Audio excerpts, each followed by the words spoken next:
I'm Gina Romero, and I am excited to be here on GTB's Love the Leap series. I'm going to be sharing with you my top 10 tips for women starting or running a business during a pandemic.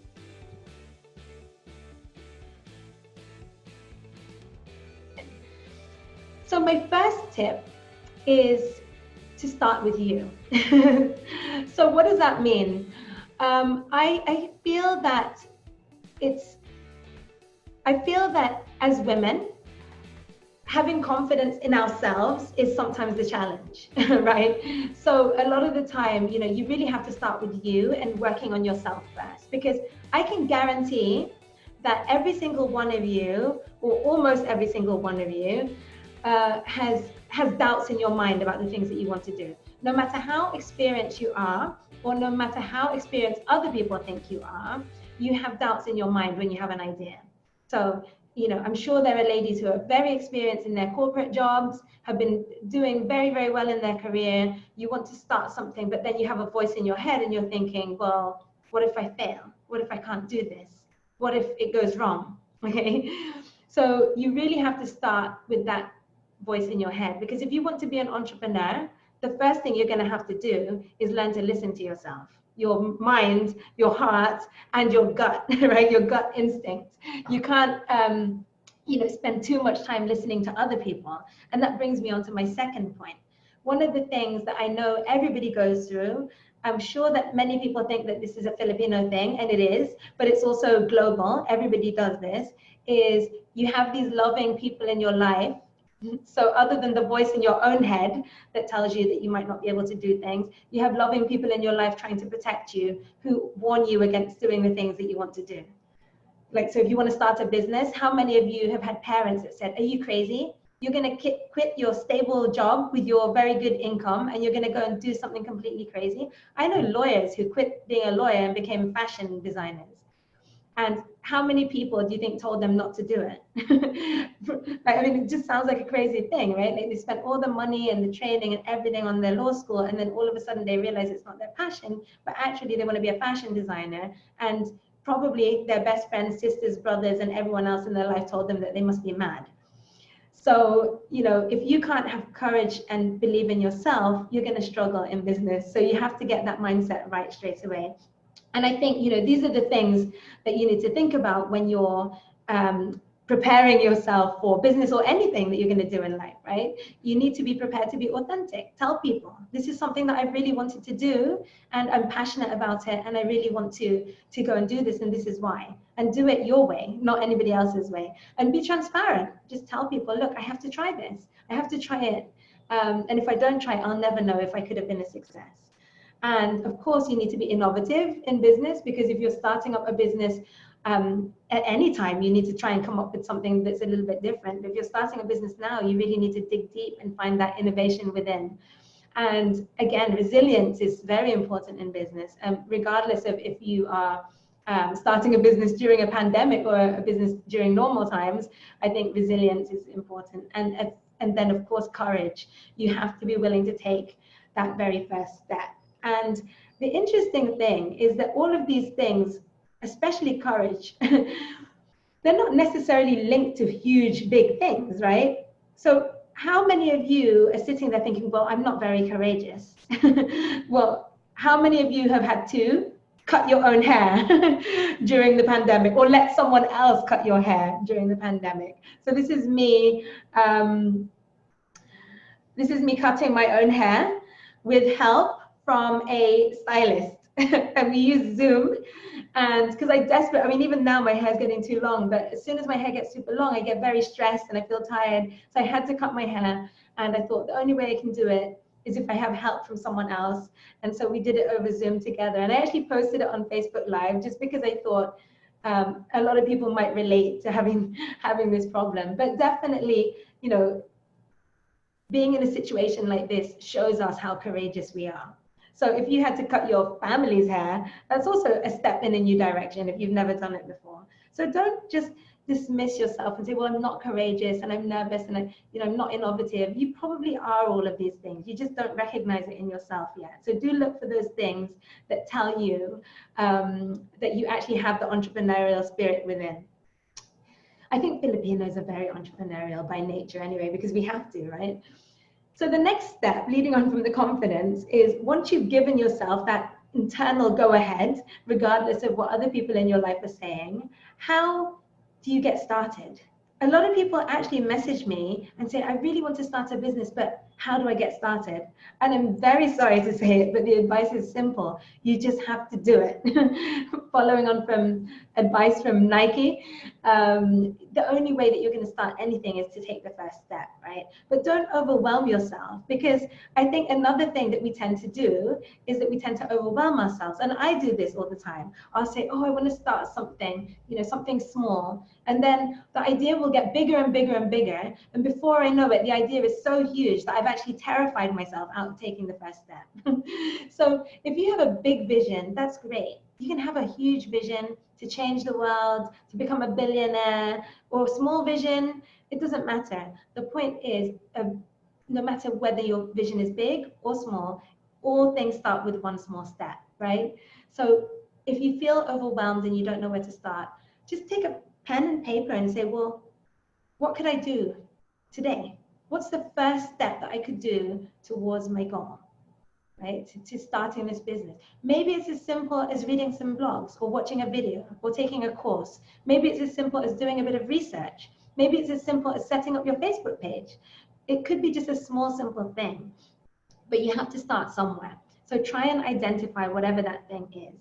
And now, apparently, because we're all at home, or most of us are at home anyway, it's an opportunity for all of us to get started, right? So I mean, that's what I hear a lot. And I'm just going to share a little bit as well about that.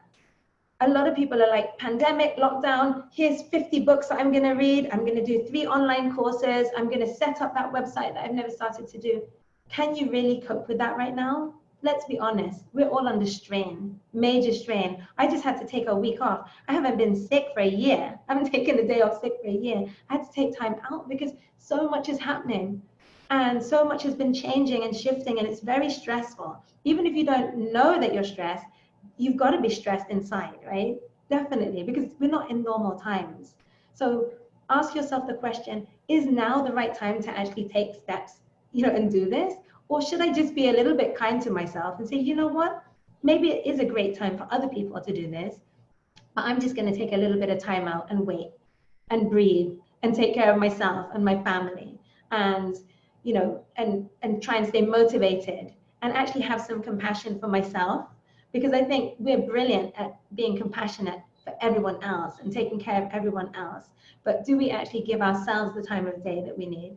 And I know it, because if I'm taking care of everyone else and I don't take care of myself, that's when I get exhausted. And I'm sure that you can relate to that. So take care of yourself, and and look for that empathy. If you're in a group of people who are all in go, go, go productivity mode, doing all these busy things, and you're starting to feel demotivated because you don't feel like doing that stuff right now, find another group of people for now. And those who are in a different mode, who are slowing down and who are just trying to cope, and that's fine. Let's have empathy, and connect with people who are in the same place as us, because if we don't do that, we're not going to get through this. So you choose. What do you want to do? Do you want to build online courses? Do you want to attend, get certificates, collect as many certificates as you can? Or do you just want to get creative? Do you want to take this opportunity to do something different, creative, therapeutic? Or do you want to take up meditation? Or do you want to just rest? Try and find what's right for you right now, because I think if you're not listening, again, to yourself, then it's going to be challenging to actually get anything off the ground. And then we tend to beat ourselves up, right? Like we feel like we failed, or we didn't succeed, or we didn't do the things that we meant to do, but actually maybe it's just not the right time. So the next one is, of course, to keep on learning. I mean, I noticed something, because I was out of the Philippines for a long time. I was out of the Philippines for about 20 plus years. And so, and I've lived in Singapore, and I've lived in the UK, and I've been around many, many cultures. But there is one thing that I specifically noticed in the Philippines, and I find that people are very conscious of their age. How many of you, and please be honest with me, are sitting there and you're like in your 30s, and you're like, oh, it's getting hard for me to get a job now because I'm getting old? or in your 40s or in your 50s, right? Or even in your 20s. I see a lot of applications where job applications, and I see the job application will say something like, what are your we ask the question, what is your challenge right now getting a job? And they'll say, oh, because I'm getting older and the competition is getting tough.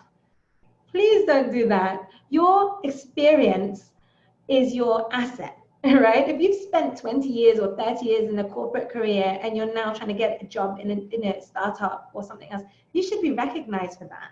It's an asset. It's not something that you should be, ashamed of or see it as a disadvantage. It's really how you present it. Some will discriminate, okay? Some will. Don't worry about those.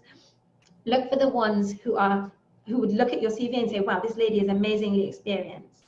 And then keep on learning, right? Because of course, it doesn't matter what age you are. If you haven't kept up to date with the latest tools and you can't keep up with the trends and everything that's happening now, you're not going to get a job, right?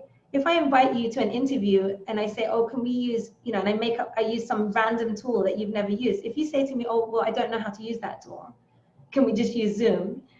It will tell me that you're not willing to keep learning. And I think your biggest asset as an entrepreneur or in any career or in life in general is really that ability to keep on learning. How many of you are not techie, but you're having to have meetings online or build your own website? How many of you are not good at cooking, but you've had to learn how to bake or learn how to do some kind of new skill at home because the pandemic means that you can't always get the things that you want to get that you would normally buy in the shops or whatever else? How many of you are not teachers but are now teaching your children at home?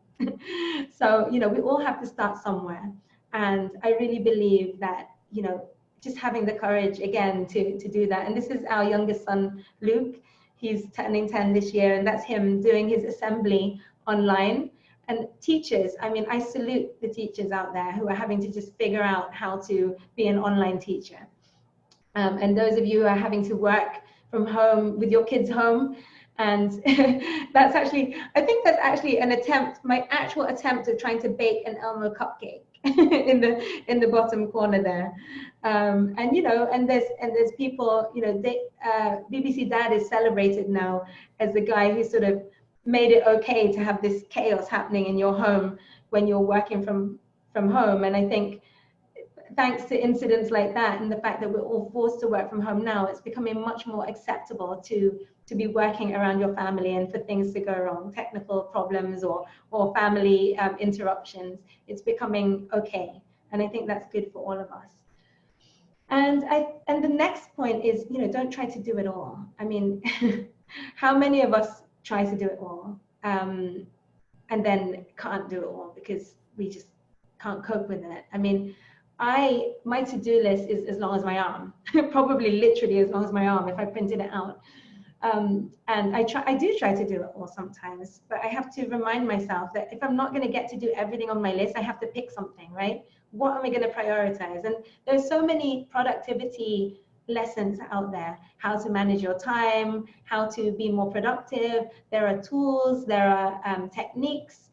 I love these. I'm a real productivity nerd, and I'm very passionate about productivity, and I'm always trying new tools. I drive my team crazy because I'm always readjusting my calendar and trying to do new things to make me more productive. But at the end of the day, my secret is to try and focus on doing the things that I love.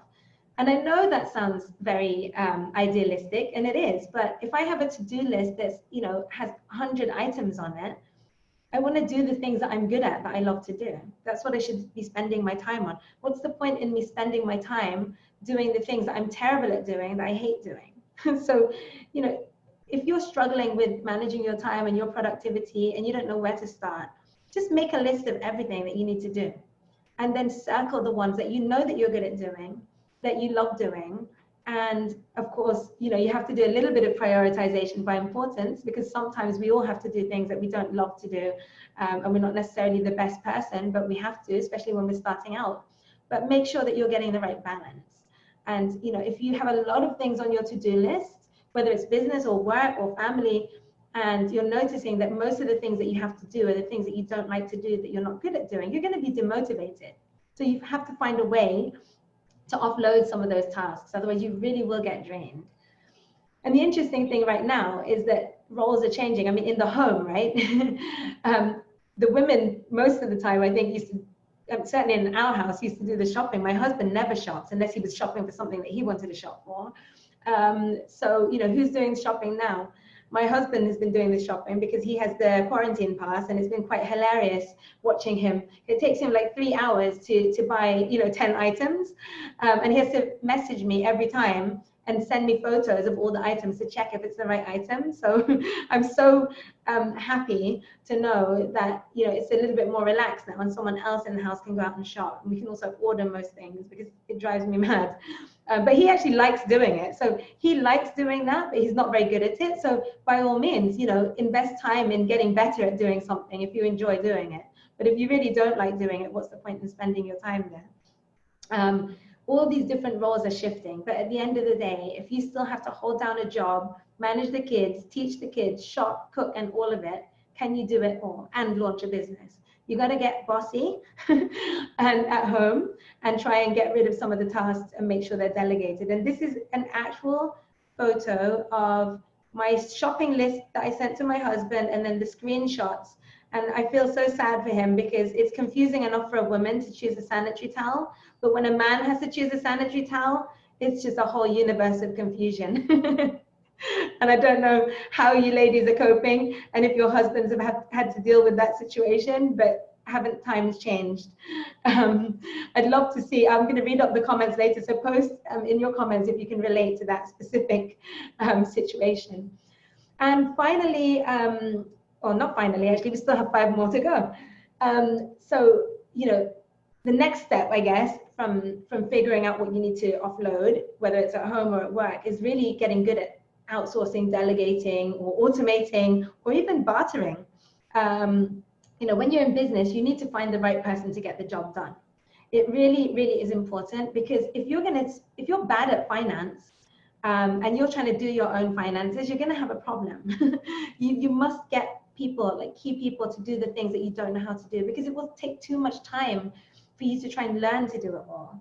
Some things you might want to learn, like you might be interested in digital marketing. It's important, and you want to take care of that task yourself because it's your brand and it's your voice. So by all means, invest time in learning how to do things that you don't know how to do. But and especially if you have an interest in that. But if you hate finance and you don't know how to do finance, just try and find an expert. And if you can outsource it, you can go to platforms and hire freelancers. You could delegate it if you have anyone, you know, in an existing team that can obviously take that on and do it better. Some tasks can be automated, not finance, sadly, not yet. And maybe barter. If you're a brilliant designer, but you're terrible at finance, and you have a finance friend or someone in the community who's great at finance but terrible at design, why don't you design a logo for them in exchange for them doing your invoicing or something like that? So come up with creative ways, but get rid of tasks that you are not good at doing. And remember, women are the largest untapped reservoir of talent in the world, and they are experts, many of them. They have years of corporate experience. So don't miss out on the opportunity to work with someone from our community who could help you in your business. And of course, if you share a passion for supporting and helping women, then even better. And as I mentioned earlier, and I mentioned this earlier because it's actually my personal challenge, is I'm not great at finance. I've actually learned to be much better at finance, but I'm not super great at finance. So I think that, you know, I find that there's a lot of women who are like not good at tech and not good at finance, or sometimes both of those, and that's fine, because, you know, every one of us has different strengths. But the biggest reason why businesses fail is really because of the cash flow. And the challenge with business, when you're brand new to business, or you're just thinking about starting a business, and I have personally made this mistake in past businesses, and because of that my businesses have failed or almost failed, is that you think, well, actually, you know, if I'm going to buy this mug from my suppliers for 20 pesos and I sell this mug for 50 pesos, then I'm going to make a profit, right? Even if I have to spend on a few other things. It's as simple as that. The cost minus or what you sell it for, the price that you sell it for minus the cost is your profit, and it's as simple as that. And it kind of is, but it isn't. Because the trouble with in real life business is the cash flow. So the cash flow, for those of you that are new, is the timing of the money, because it could be that before I can sell these mugs, I have to buy them first, right? So now I have to fork out money of my own and buy the mugs, and then I have to sell the mugs. So I need the capital. And then what happens if I get a big order? What if SM phoned me up and said, I love your Connected Women mugs, I want to take 1 million of them? How am I going to manage that? So the challenge is making sure that you have the money at the right time, not just that you have the money. So it's super important that you understand the difference between just the general sort of revenue and profit, and then the cash flow part of the business, and get help to plan your cash flow so that you don't end up short and then have to close your business, even though you have money coming in, scheduled money, invoices that clients will be paying you for, but you just didn't have enough money to get there. And that's a very common problem with pretty much all businesses until you become much more established. And even when you're established, actually. So it's important to remember that, although you may not be in business only because of money, and you may be in business because of passion, or maybe money is the most important reason why you started your business. Maybe you started your business because of money. Money management, regardless of how you feel about it, is going to be one of the most important things that you're going to have to learn to do, and work with experts to make sure that you do it well. And of course, as always, budgeting, prioritizing, what you need to spend on in the early days, and then that innovation when you're doing your cash flow projections, it might change, right? So for example, there are so many restaurants and tourist boards and airlines and industries where people were expecting that they would actually be able to have busy periods. Summertime should have been busy for many industries, and then this happened. So what new ideas can you come up with? What do customers need now? And how can you collaborate with people to actually deliver something that helps your business survive, but can also support your local community as well? Work-life balance, I put a question mark, because who knows what work-life balance means? What does it mean to you? For me, it means that I wake up in the morning and I have time to walk my dog, and I have breaks in between the day where I can check on my children, but I work long hours, and often when my kids go to sleep, I carry on working. But as long as I have time to have dinner with my kids every evening, I feel that I have great balance in my life, and that's me. What does it mean? I think at the end of the day, work-life balance and your happiness and your success needs to be defined by you. No one can define what success means to you. Success might mean, $1 million in the bank to you, but to someone else, success might just mean that their kid got to graduate, right? So just remember that what makes you happy should lead your vision. What your expectations are for yourself are very important. And try to focus on compromise rather than sacrifice, because I think for too many years Filipinos have sacrificed to go abroad, sacrificed to educate their children, and struggled, and there's more opportunities now, thank God. So let us focus on the opportunities, and what are we willing to compromise? What do we have to compromise? But a compromise means you get something in return. And the sacrifice just feels a little bit like you might have regrets later in life. So, don't be that person that says, I sacrificed my career for you, right? Think about whether you're willing to do that, and if you're going to look back and have regrets, because life is too short and you only have one life on earth. So, what happens after? Is working from home easy for you? Do you hate it? Were you one of these people that aspired to work from home, but now you're like, oh my gosh, just send me back to the office? This could be an opportunity, as much as it's painful to go through this together.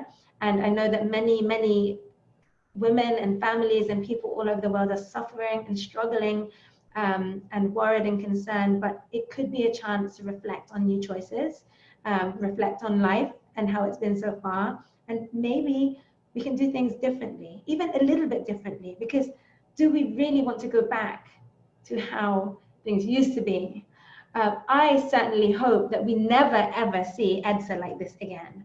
I hope that companies will wake up, governments will wake up, and businesses will see other ways to work, and that although we may still get traffic again on the roads, and people will still need to be on the roads because not everything can be done remotely, I hope that this is a chance for some of the dormant ways to actually, wake up and find new ways now. There's too much, there's a lot of traditional ways and traditional people and traditional, policies that haven't shifted in tens and tens of years. And I think now people are forced to change. So if we're forced to change and think differently, then let's make it for the better. And I really hope that no woman in the future, I see a vision of a future where no woman has to leave her family just because there's no opportunities here in the Philippines. If you want to go abroad, it should be your choice and not a sacrifice that you have to make because there's nothing else. Gosh, I thought I might get through without crying, but it looks like I might fail. I always seem to make myself cry because when I look at that slide, I feel so emotional because I know that that's something that many of you can relate to. And finally, on a more positive note, of course, this is why we're here. Connect and connect and connect, because unless you can keep connecting with people around you, you may not be able to do the things that you want to do. No one can do it all alone, right? No one is a one-person success. So keep connecting with those people around you that will tell you that you can do it and that will inspire you and that will tell you, you know what, that's a crazy idea, but why not give it a try?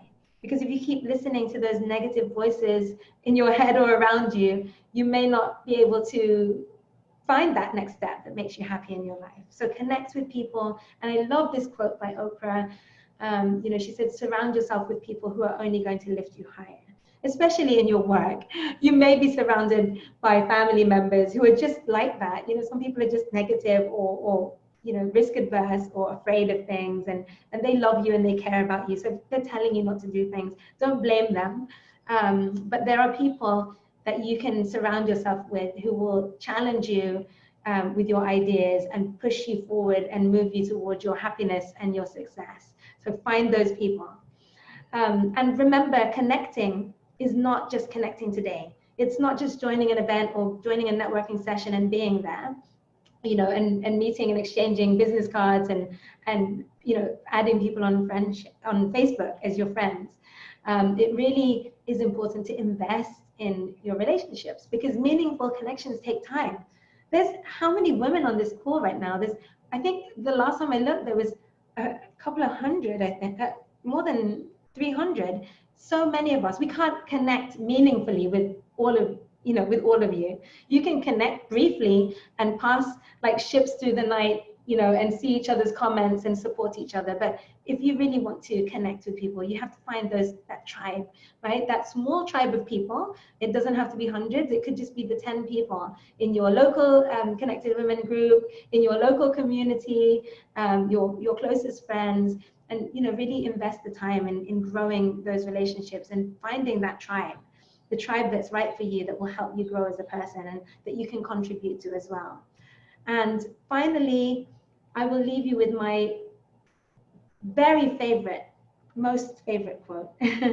And it's a quote by Mother Teresa.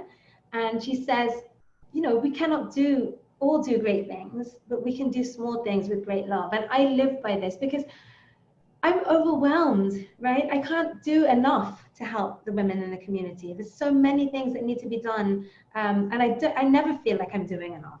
I'm sure that so many of you feel like this, that there's so many things that you want to do, but you just can't do it all. So it's kind of similar to the second slide about just taking small steps and figuring out what you can do next, right? And just doing it. What can I do? Well, I can do a few things, the things that I'm good at doing, like bringing women together, talking about things like this, trying to give you some support and motivation so that you can get out of bed tomorrow morning and hopefully take one step closer to your dream. But this is something that we can all do.